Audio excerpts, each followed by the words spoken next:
Welcome to And Just Like That, my part 2 of 2 of season 3, episode 9, which I'm correctly naming, which is what I made a mistake in my first part of this video. It is named present tense. Okay? So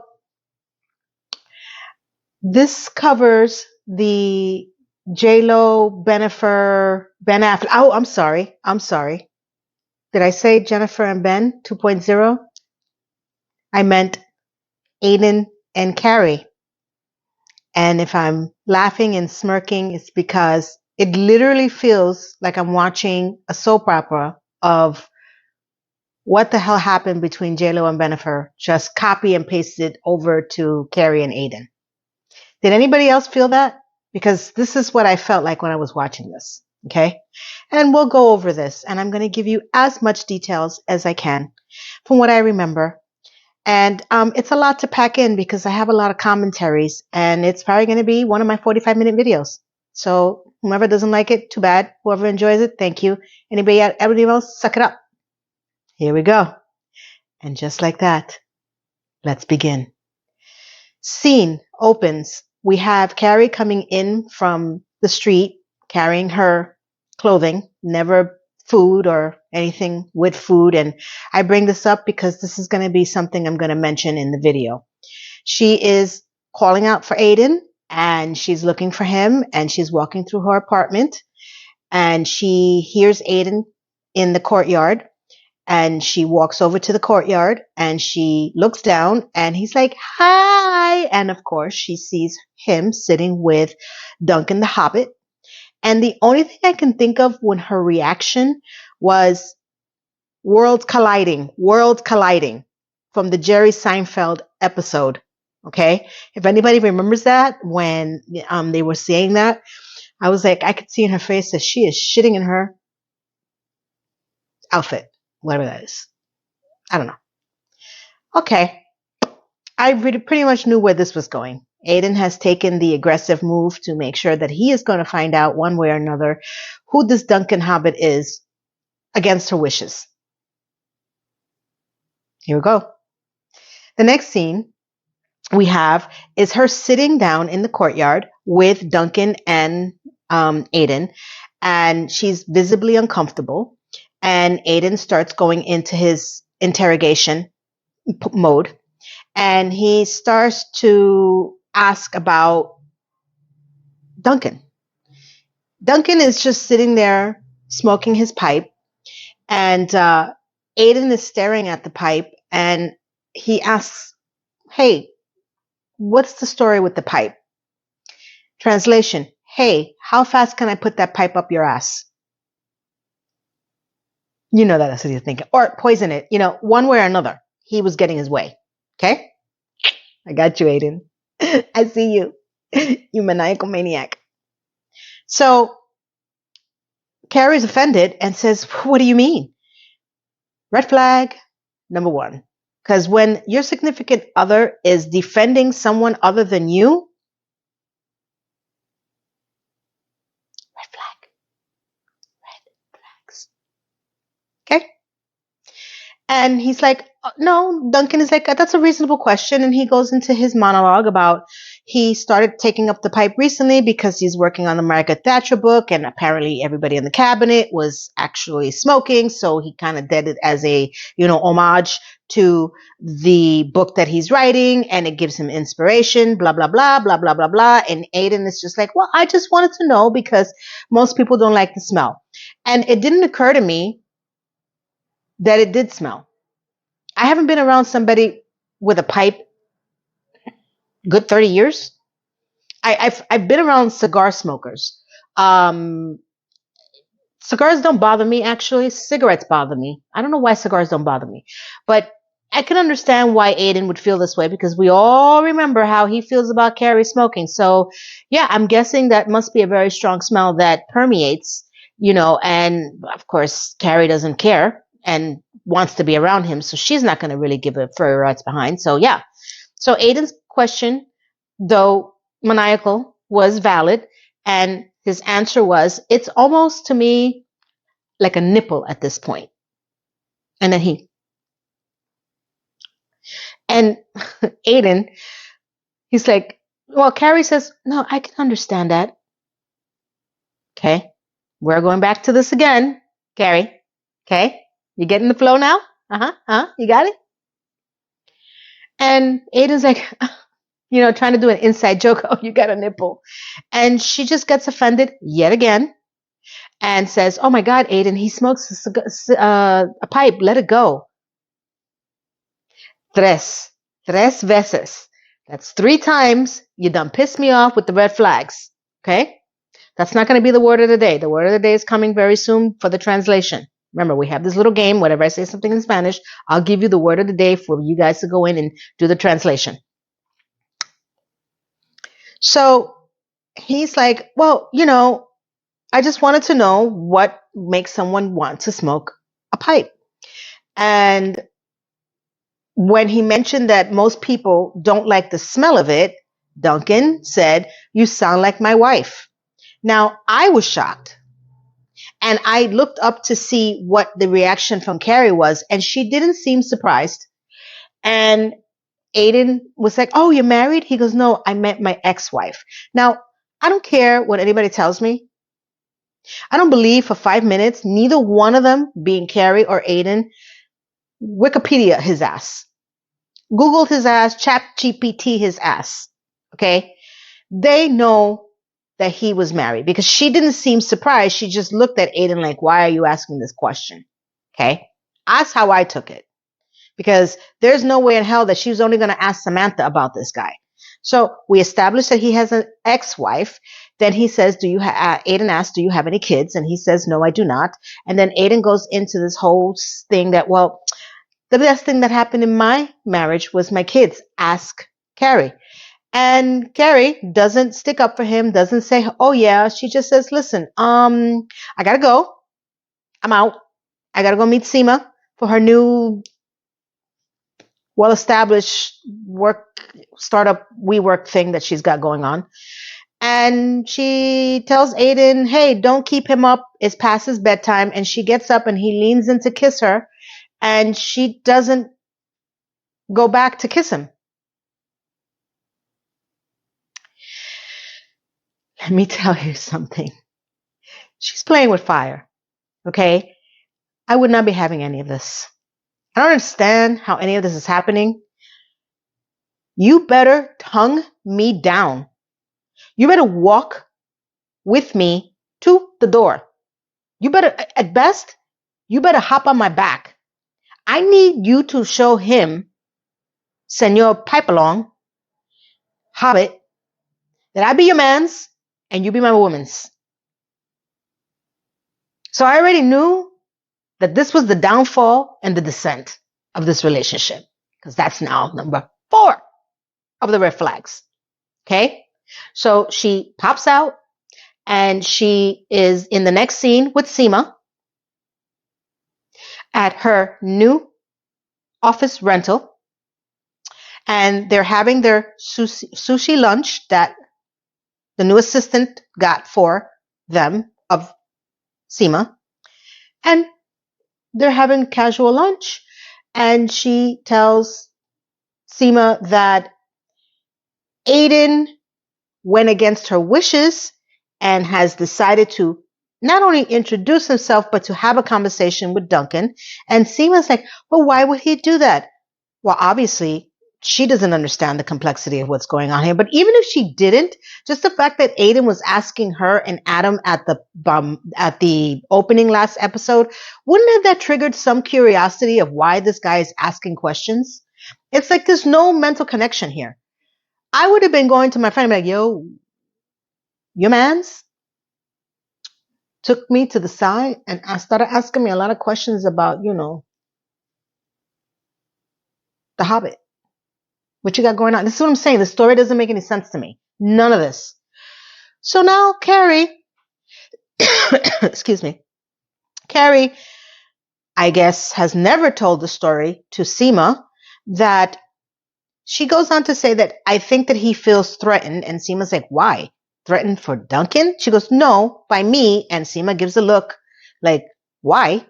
And I guess apparently the heavens opened and the 20-year freeze of Mr. Big and John or whatever has now crept back into Cuckoo Carrie because she tells Seema, well, because I cheated on Aidan with John. It was bad. You think? And that I also cheated on him with cigarettes. And it clicked to Seema that, oh, that must have been why he was asking so many questions. Even if she didn't know that story, girlfriend, talk to your friend. Go talk to her. Okay. So now that it clicked as to why Aidan is acting so insecure, and apparently John is back, though she has been in a relationship with Aidan for 20 years. She's admitted that she cheated on Aidan with John and married him, and there should be or can be some insecurity there. I can see it. Why can't you? Seema tells her, you should talk to him about this. I agree. I just find it odd that this has never come up. But I'm going to get into my other footnotes about this. Carrie proceeds to tell Seema, no. I don't want to bring this up. It's really bad, and I don't want to throw a wet blanket over this whole situation.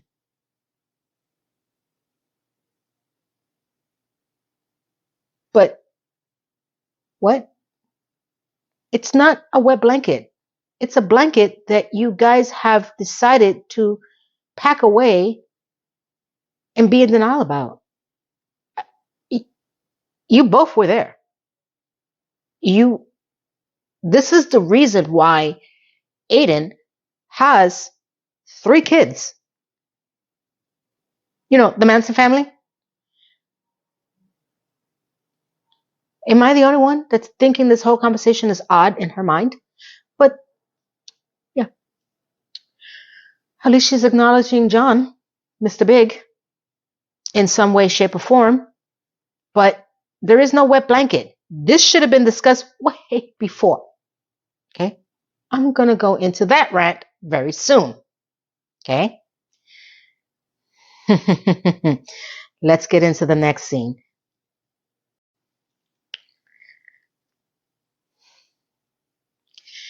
Next scene. She is downstairs in Hobbit's home, going over the notes that she is providing to him for his biography of Margaret Thatcher, because I'm expected to believe that this biographer, award-winning, well-renowned biographer, needs the help of Carrie on the Prairie with her sex books, and the other 2 books, or 3, that were all related to love and to the loss of John. That's what I'm expected to believe. We'll go there. Fine. She's giving him fake notes about the fake story that he's fakely writing about Margaret Thatcher and about being 10 years old, about attending a school, and that she thinks that that's too old for her to believe that at that age that Margaret Thatcher will already know her destiny. What part of the passage did you see that? As he asks her. You hear a knock on the door, and Hobbit looks up, and he can tell that it's Aidan, so he goes, oh, it's your man. Mm-hmm. It's your man. Oh, God. Now I want to take that pipe and stick it up his ass. I told you she was going to ruin him. She gets up, she opens the door, and Aidan stands in the doorway and says, hey, I've got 2 steaks I can grill up, and, what time are you coming upstairs? Or can I have enough to make dinner for the 3 of us? And as she uncomfortably explains to him, well, we never established dinner today. And pretty much tell him no. And he's like, no, I can do this. I have enough for all of us, and I can grill the steaks, bring it downstairs. We can have a nice dinner. And she keeps saying, no. Now the anger is starting to build up in me. I'm starting to get like a fever because now I'm pissed. Okay. And he's like, well, then it's just the two of us, right? So then what time are you coming up? It's 8:30. And she's like, no, it's going to be late. Don't stay up. And he's like, well, I don't want to eat alone. He's a. It's coming. The word of the translation day is coming. Wait for it. So she rejects him yet again. And he says, okay. And she closes the door and he goes upstairs. The next scene we have is Carrie is apparently done with her work session with the Hobbit, and she's coming up her iron stairs. She opens the door to her kitchen, and she sees the two steaks, which, hey, by the way, it's kind of amazing. They look amazing. Let's start off. First, it looks amazing because this is the first time I've seen food in her actual kitchen other than a yogurt and a half a banana. Or it's catered for a party. They were never cooked. He never put it in the fridge. And the only thing in my head, because I love cooking, is like she didn't even take the 5 minutes to wrap up the steaks and put them in the fridge. Why would she? Because she doesn't even cook. Have you noticed? I have to add this. I'm sorry, I have to add this. Have you noticed that this woman has fallen ass backwards into every major relationship where every man in her life cooks? Big, Aidan, Petrovsky, they all cook for her. This woman has never picked up un plato, plate. I've never seen her do anything but fumble food or coffee, but yet she miraculously finds these men who not just cook, but cook well for her. Coño, where do I get one of these guys? I'm the one always cooking. Now, granted, I'm a cook. I love cooking. I cook for my son. I cook for my ex-husband. Everybody. I grew up cooking. Okay? My grandmother had me cooking rice when I was 3 years old. Okay? So I don't have a problem with that. But I do find it fascinating that this woman has found every possible person that she's been involved with that always cooks, and she doesn't even freaking clean a plate. Not a dish, not a spoon. Doesn't even wrap the food or put it in the fridge. She walks away from those beautiful steaks, which are going to be ruined now because you shouldn't leave that out. So those, and I'm hungry. Damn it. I was like, can I grab one of those?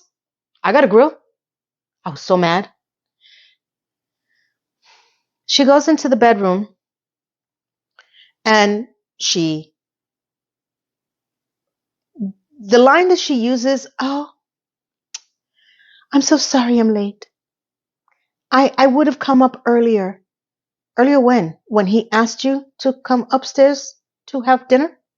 So, line number one. And, I just feel obligated because, if it was my notes, I would have come earlier. But, because I'm giving him notes and because he's done so much for me.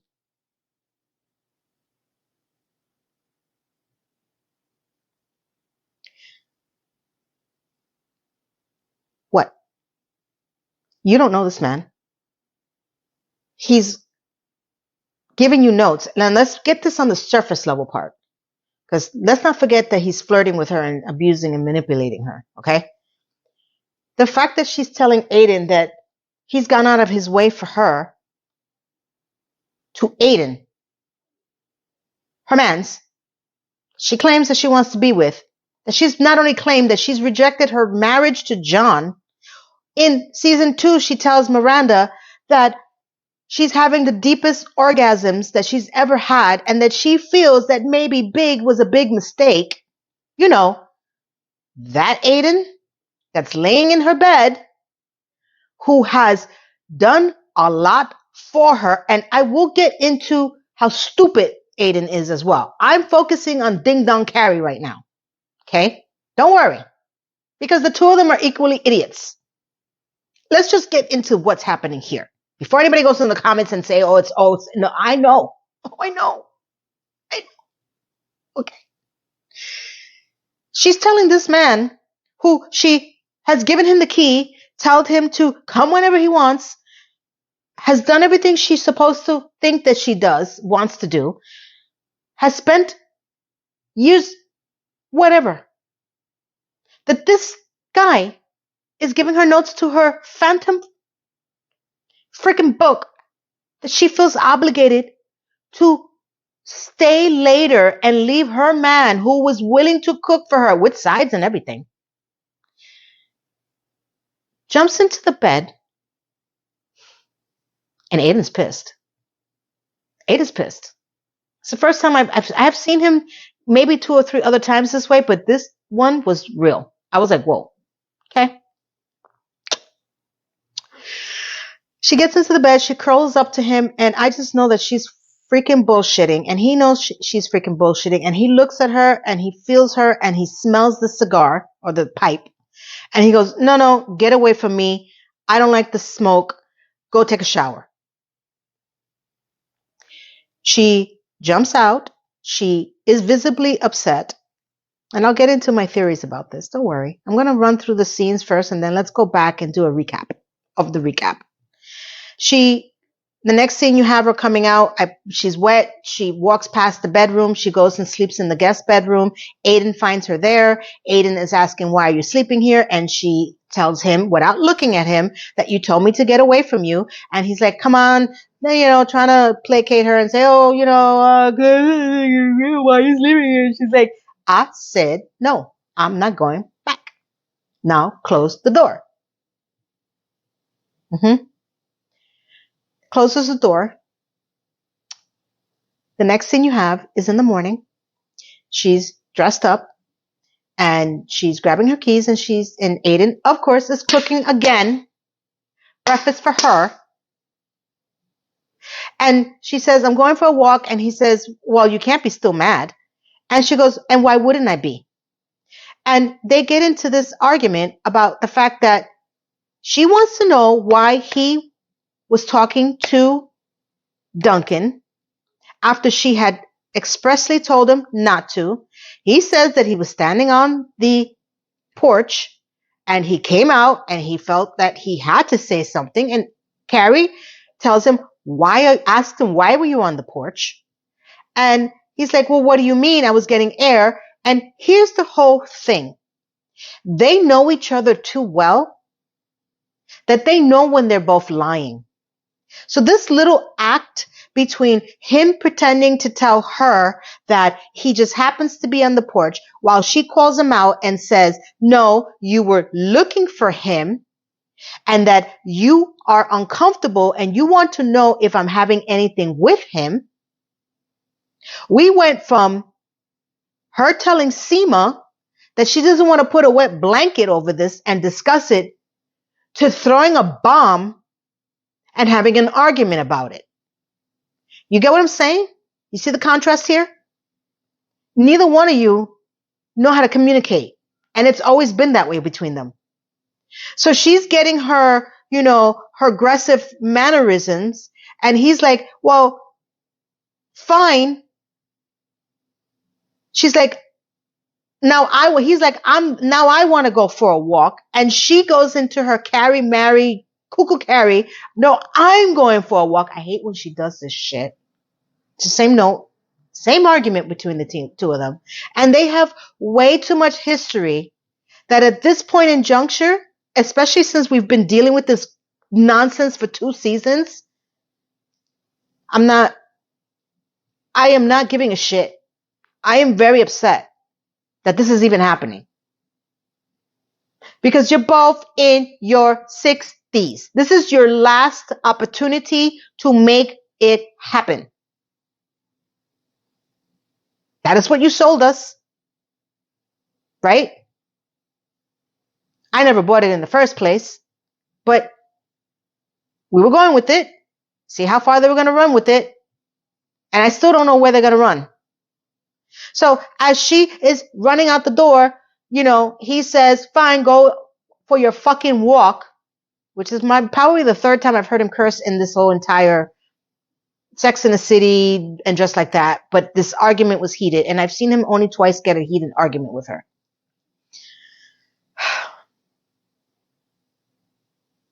And then he just throws something in the kitchen. Let's get into the next scene, because this is even more stranger than fiction, okay? This is not even science fiction. It's stupid fiction. Let's get into it. The next thing you have is that her rendition of going for a walk is ending up shoe shopping. Now, this is what I mentioned before, that this show is getting shorter and shorter in time sequence, and it's not getting any better. Because this scene with the shoes and the mall or whatever the hell she is not cheap. Whether they made it up or it's an actual place, it's not cheap. And what's even worse is that, for the love of God, why the hell do we have a cameo from Andy Cohen, who starts to walk up to her as a shoe salesperson and tells Carrie, "Hi, Carrie, I'm a little busy. I'll get to you right away." How much did they pay him to be in this show? I could have done that. You could have paid me 1/3 of whatever the hell you gave him. I'll do that.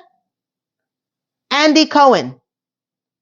Why? No clue. He doesn't even have more than a line. And then she gets a text from Aidan to meet her at their spot. So this whole scene could have cost, I don't know, $10,000. And I'm not even being generous. It could have cost a lot more, because you got a lot of people in there too. And those shoes were not cheap. Okay? I don't know what they are, but I know her style. So the next thing you have is her running to meet Aidan at her spot. It's an outdoor cafe, fake New York street. I don't care. I know what a New York street looks like, and that's not a New York street, but we won't get into semantics, because now we're going to get into semantics. So she sits down, and he proceeds to tell her that she was right. He was jealous, and that he does have trust issues with her and other men. And as he tries to explain why he has these trust issues, she stops him and says, "What do you mean you do have trust issues?" Which is where this present tense theme is going in this season, this episode. And he says, "It was just a word." She goes, "No." And he says, "I'm sorry, I'm not a writer like you and Shakespeare," which is actually hilarious. I never thought about calling him that, because that's not the automatic thing that I think about when I see him. And she starts to get into the argument that, why are you still blaming me? And why you don't still trust me after all this time? Now, I can't believe we're having this conversation and argument again, because this is the same freaking conversation and argument they had 20 years ago when they got back together after the affair with Big, and the same thing, that she saw him with another woman while she was taking care of his dog, and she gives the dog back to him, and they get into this argument that, "You need to trust me, Aidan. You need to trust me. You need to forgive me." You know, if you remember that scene from 20 years ago, it's the same argument, copy and pasted to this stupid conversation, that you gotta trust me, and why are you doing this? And I'm just listening to this. I'm like, we're still regurgitating the nonsense. This is why I don't subscribe to the recycling program of any of my exes. I don't. I will say hi. I will meet you out for lunch. I might even go for drinks and a dinner.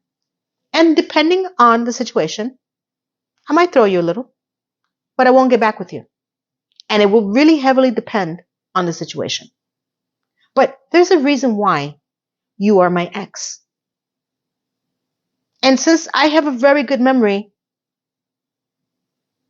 I will not get back with you. I've stayed friends with many of my exes, and I've seen them have relationships and, mess that up, and, get divorces and mess that up. And we hang out, we laugh, and no. I've only stayed not friends with maybe one person for good reason. Other than that, no. And this whole connection between them, how it has not been ironed out, especially the deepness and the level that the deceit and the pain and the torture that they went through. It's just absolutely ridiculous. So then she runs away and he's chasing after her and he tells her to stop. And then she turns around and she says, "How dare you?" I'm like, girl, no, you didn't. We're going to go into the Carrie. How dare you? How dare you? Scene again. I am 100% committed to you. I moved mountains. I moved apartments. I agreed to, terms of a relationship that not even you could abide by, which, by the way, she just recently found out the extent of the 5-year plan because she didn't agree to it. She agreed to a plan, but she just recently found out what that plan meant to Aidan, which in her mind, she was going to wait for him while still having sex with other people. So don't give me that shit. It's not going to work. And she's doing her normal Carrie rant in the middle of the street while she starts getting all fluttered. And I was 100% in. And here we go with the present tense. And then Aidan stops her and says, "Hold up. What do you mean was?" And you said was. That means that you're not anymore? And she says, "No, I'm not." Okay. And he says, "Well, I need 100%. And she says, "So do I." And here's my question. 100% of what? Because you weren't giving 100%. You asked her to do something that no normal person would do. In your mind, you were like, yeah, you wait for me, you don't have sex, and I'll be back in 5 years.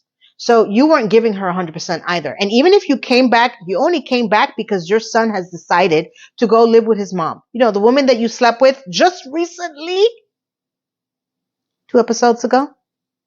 Okay? So don't give me that bullshit. And he starts to cry. "I'm sad. I really thought this was going to work out."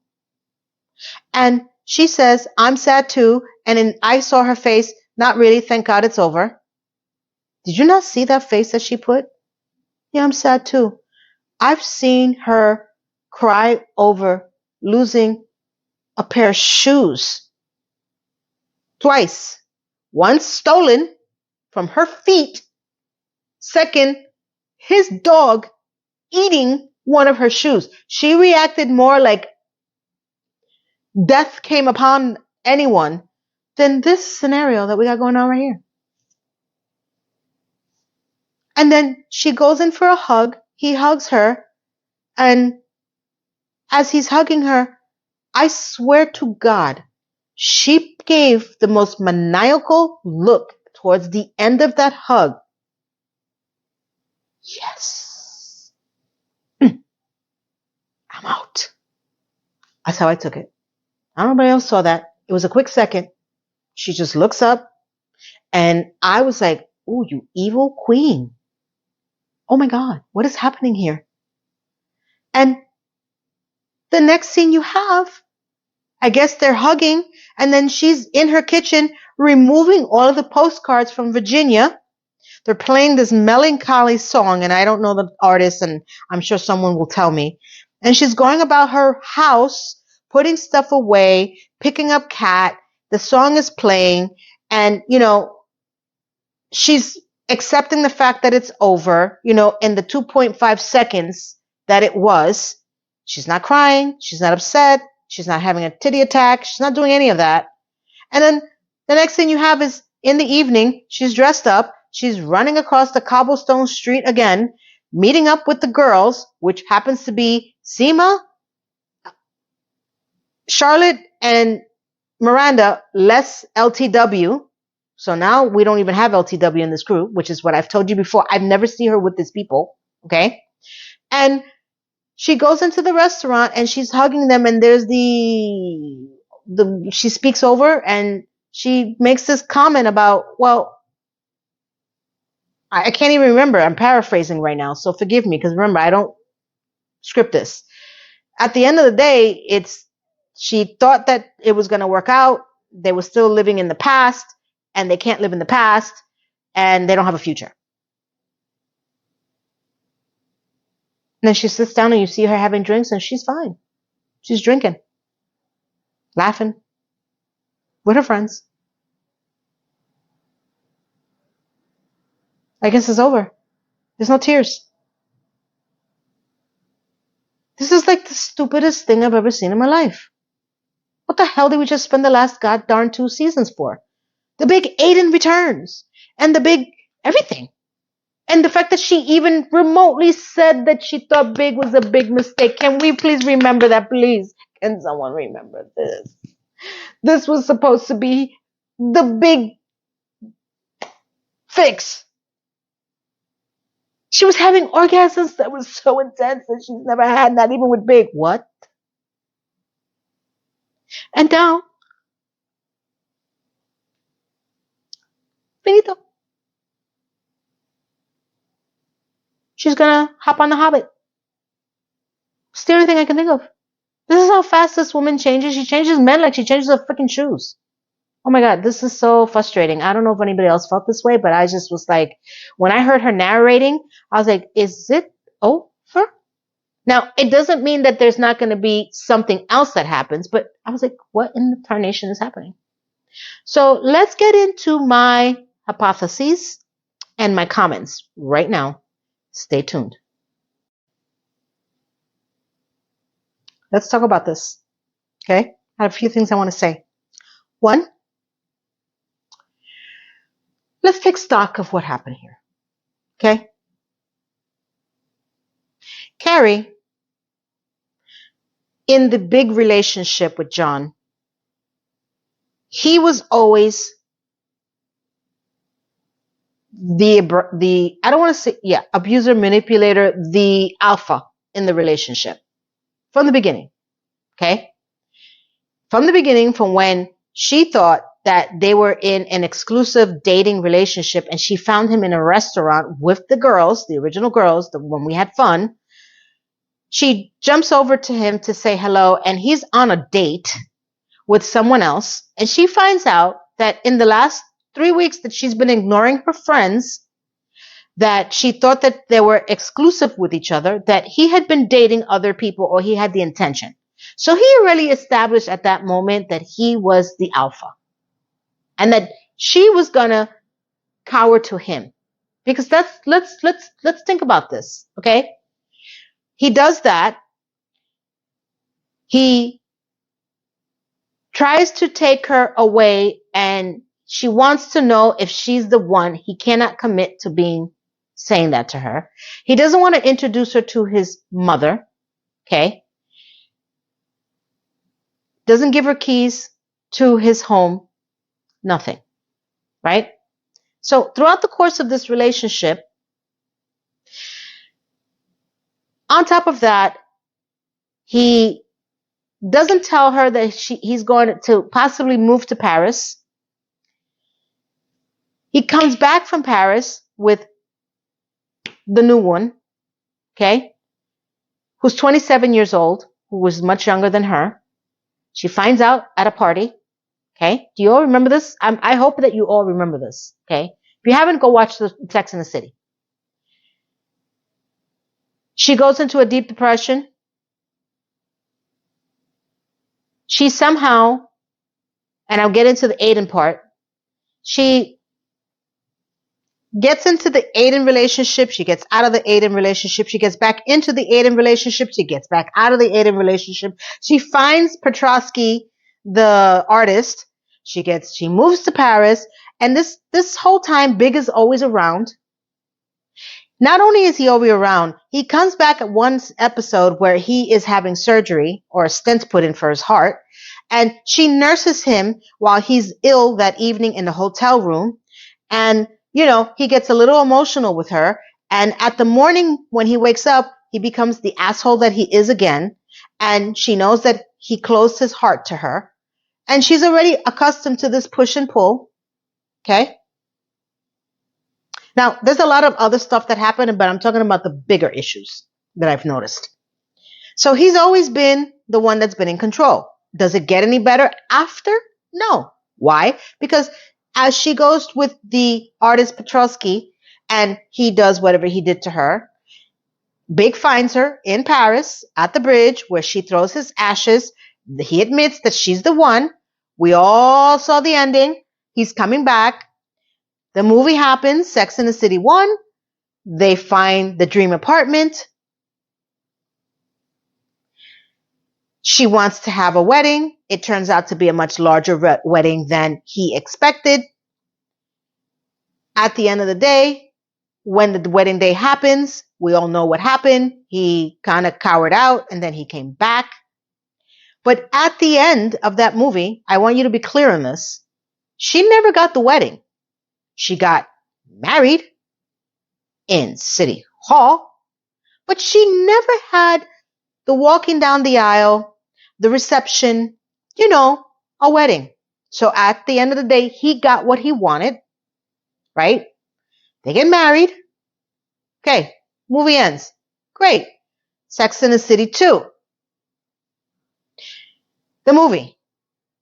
He again is still the alpha in this relationship because no matter what I hear in this movie that she makes him go out when he doesn't want to go out, and he does, he just wants to lay down and watch television. She is irked by this and wants the zazazoo in their relationship, which is understandable, and he's flirting with somebody else at this party that she's dragging him to. She tries to teach him a lesson by staying over her old apartment so she can finish writing, and he misses her a little bit. And when they go back on their faux date, or where their date is, to make things exciting again, he comes back and says to her, I like this 2 days, 1 day off thing. You can stay here and I stay in the other apartment and we can do this on and off thing. And she gets upset, but then she tries to convince the girls that this is the way that their relationship will be, and none of them is buying it, but okay. She winds up meeting Aidan in Dubai.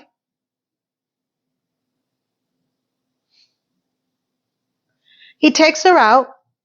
He tells her that his wife has always kept an eye on her because she knows about this relationship. They end up kissing. And she tells Big, and Big buys her a ring to keep. But I want to be clear on this. Big has always been the alpha in this relationship, and it's always been that she's always been pushing and pulling with him. Why am I saying this? In turn, let's take stock of Aidan. She breaks up with Big. She meets Aidan at his store. She's curious. She likes him. She wants to sleep with him. He's pushing it off. She finally finds out why. Because he wants to have more meaningful relationship instead of just jumping into sex. He still has the power. Until he draws her a bubble bath. And she convinces him to get into said bubble bath. And ever since then, she has taken the power away from Aidan. Why?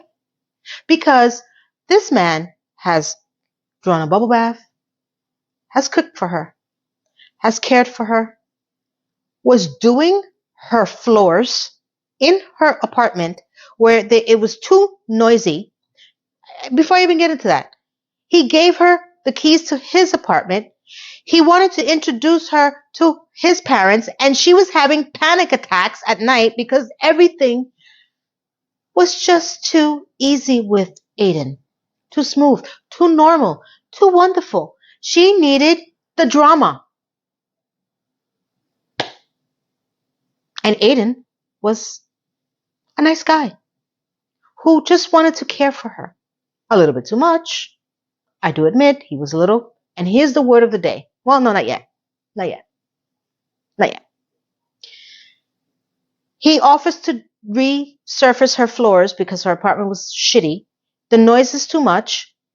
She finds a hotel. Big finds her. They have an affair. And I'm not talking about a one-night stand. This was multiple. They went from high-end hotels to seedy hotels. She was having a full-on relationship while Aidan was at home and Big's wife was, I don't know who the hell she was. Okay? Aidan finds out because she tells him. He leaves her. She ends up getting back with him and he tries to assert himself. Very limitless. The game is lost.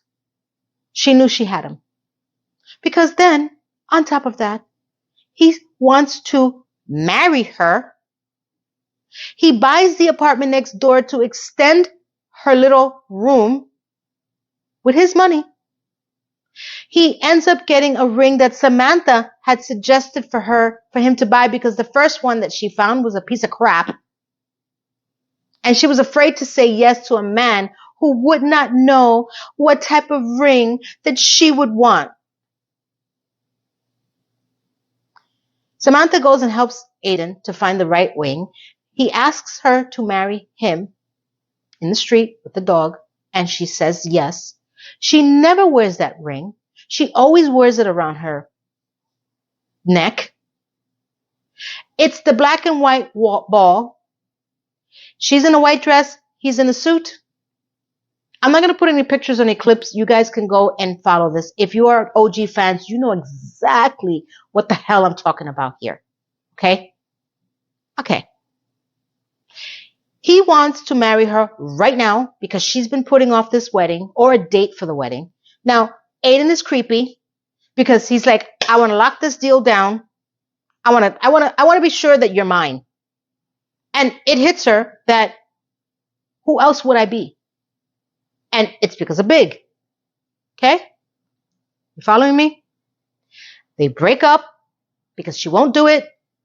She ends up having to buy her apartment because at the end, he left her a note stating that if you want to stay here, you need to pay me this much. Otherwise, I'm going to sell.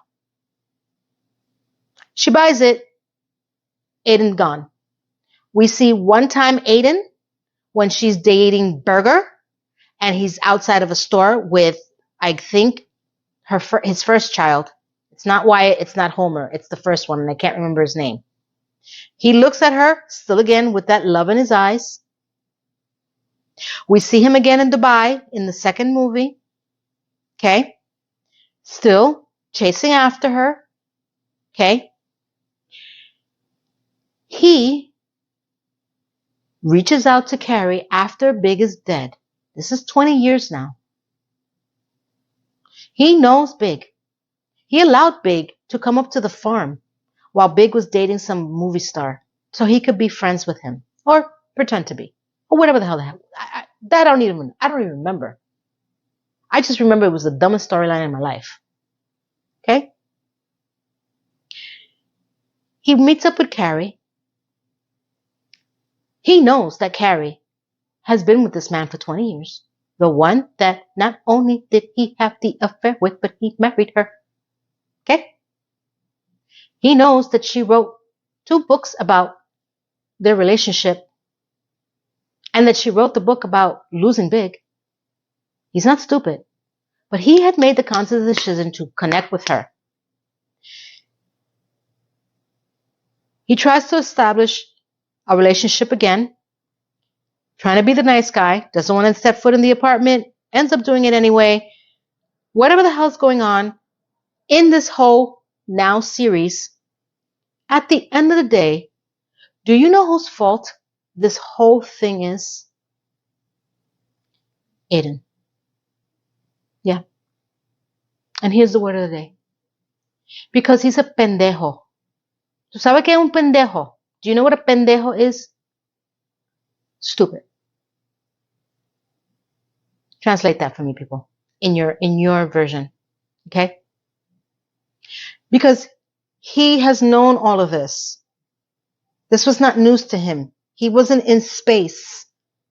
And then he pops in and say, hey, I wonder what Carrie's doing. He's been following her.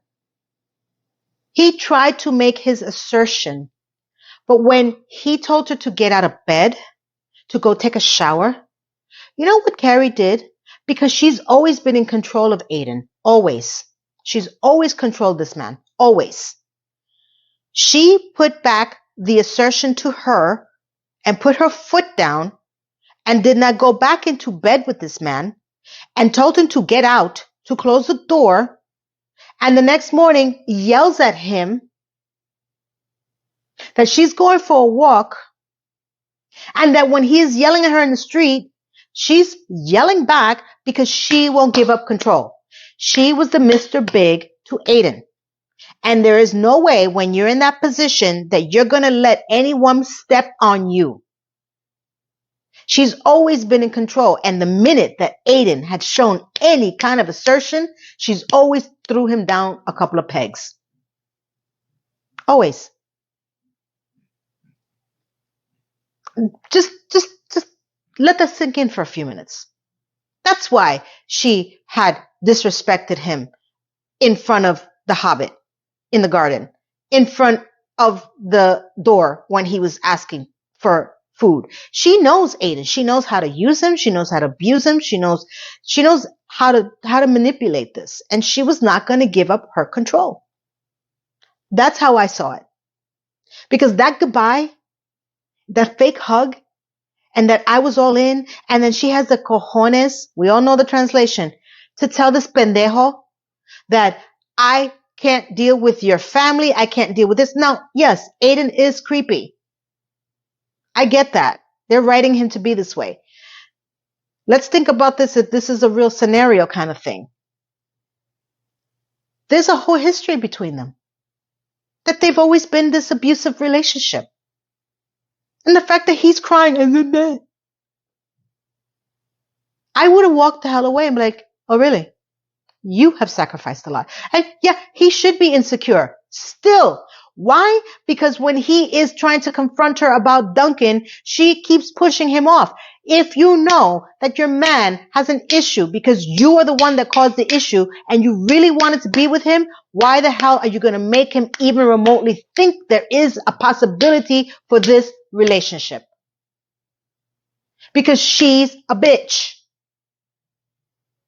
And I would say the same thing if it was the other way around. But we're talking about Carrie and Aidan. And Carrie is the abuser. She's the one that is the manipulator. She's the one that is the aggressor. And Aidan is the dingleberry, doofus, pendejo that has allowed this to happen this way, same way that she's allowed Big to walk all over her.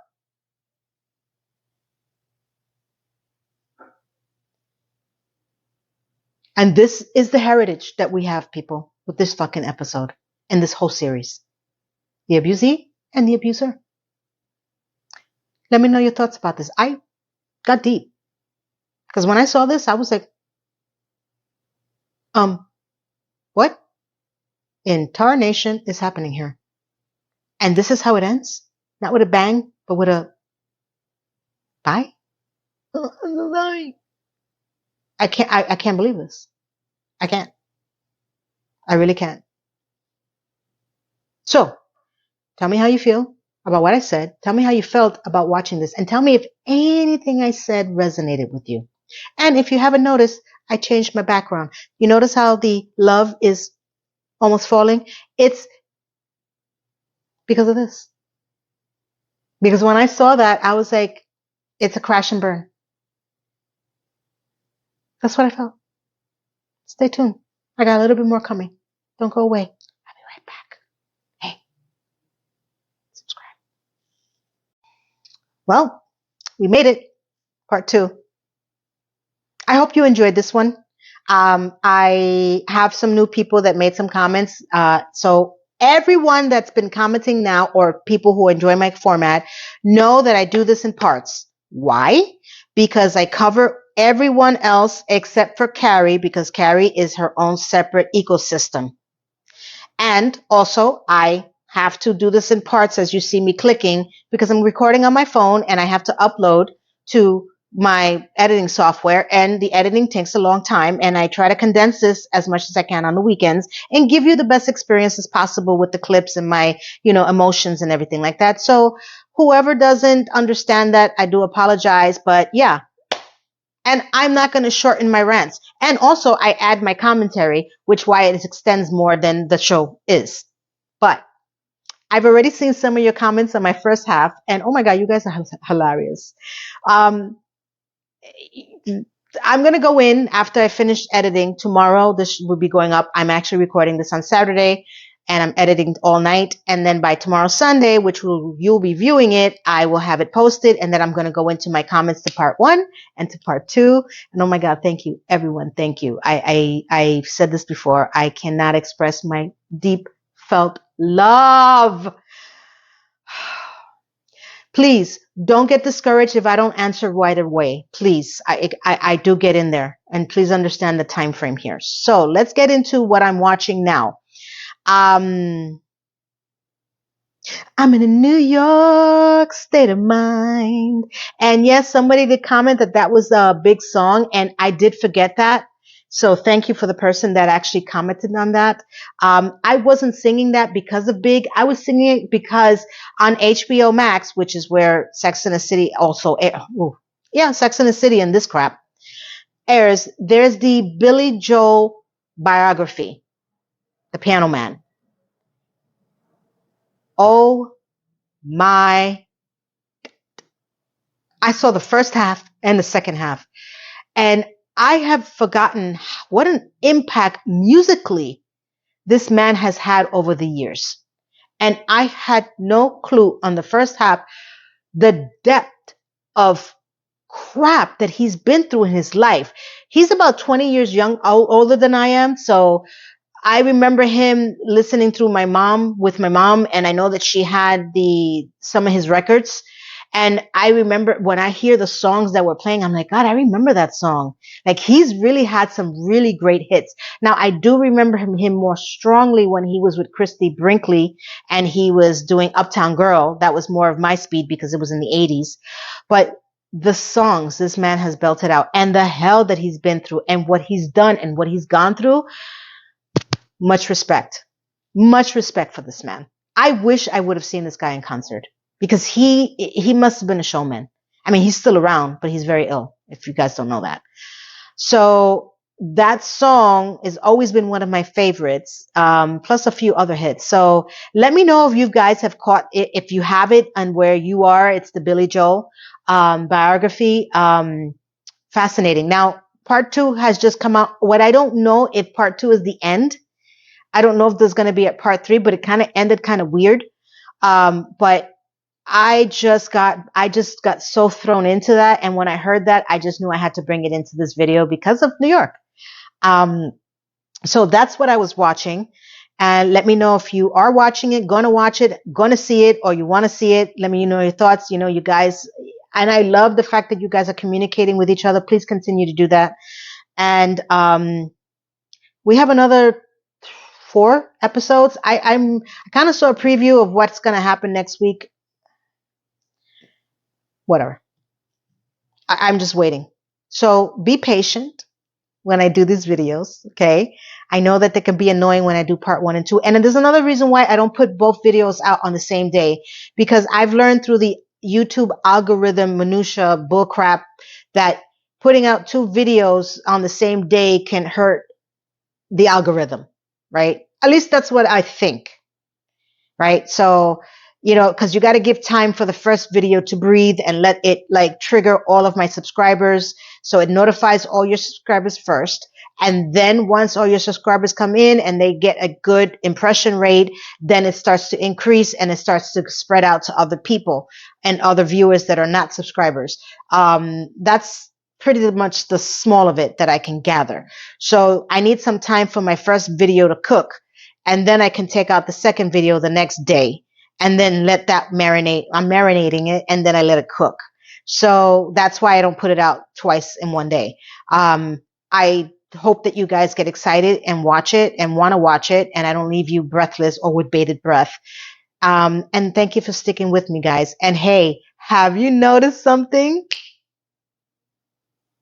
I didn't cry. I didn't cry. You see, I made it. I actually made it. That's because I'm not speaking about anything personal. I cannot give you a personal tidbit this time because then I'll start waterworks. The waterworks will start coming out and I don't want to cry. I don't want to cry. I can't help it. I have to keep singing. So, my loves, I am desperate to hear what you thought about this part 2. My comments will be coming in. I want you all, as I always say, have a beautiful, beautiful, blessed day. I love you all. You see me?